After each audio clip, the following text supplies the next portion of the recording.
Orang yang bicara sedikit atau pendiam seringkali disalahpahami. Banyak yang mengatakan orang yang sedikit bicara biasanya tidak memiliki banyak pengetahuan untuk dikatakan. Ini adalah gagasan umum dan naluri pertama masyarakat untuk menganggap orang yang kurang berbicara menjadi sederhana, naif, dan mudah tertipu. Orang pendiam gak selamanya harus dicap aneh, kolot, dan gak cerdas. Jadi kita memang gak boleh begitu saja meremehkan seseorang yang pendiam. Sekali kamu remehkan mereka, bagaimana kalau ternyata justru si pendiam jauh lebih pintar darimu? Mengutip perkataan Aristoteles, semua orang jenius punya watak melankolis.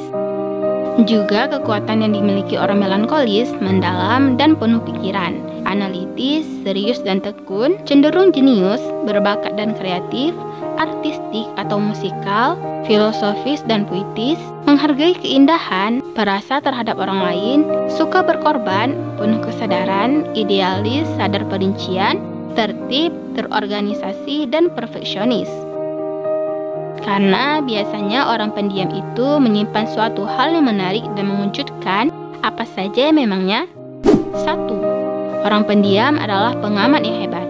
Mereka bisa mempelajari orang dan lingkungan sehingga mereka membentuk opini.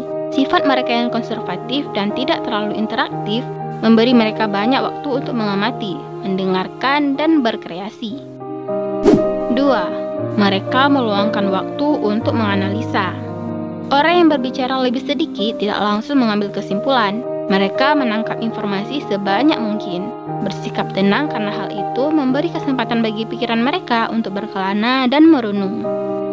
3. Pendiam bukan berarti penyendiri. Mereka yang pendiam bukan berarti tidak punya teman. Menurut Susan Cain, ilmuwan Amerika sekaligus penulis buku Quiet, The Power of Introverts, bahwa sangat penting untuk tahu kalau orang pendiam itu berbeda dengan pemalu. Pemalu maknanya lebih negatif. Pendiam itu alami, tapi bukan berarti mereka antisosial. Namun pemikiran mereka saja yang terus berkembang dibanding membuka mulutnya untuk mulai bicara. 4. Menggunakan kalimat dengan bijak. Jika kita terbiasa ceplas-ceplos tanpa berpikir, seorang yang pendiam akan sangat memerhatikan ucapan yang ingin ia katakan. Mereka tipe sering menganalisa dan bercermin. Mereka nggak ingin mengeluarkan kata yang tidak perlu dan menyinggung orang lain. Justru ia lebih ingin mengeluarkan kata yang lebih berarti dan menciptakan kalimat bermakna positif yang muncul dari hasil pemikirannya. Tidak semua pendiam itu pandai dan tidak semua orang pandai itu pendiam. Pasti. Namun salah satu kelebihan pendiam yaitu mempunyai pemikiran mendalam. Di samping itu, biasanya mereka tidak punya banyak teman, sehingga mereka akan banyak memfokuskan diri pada prioritasnya.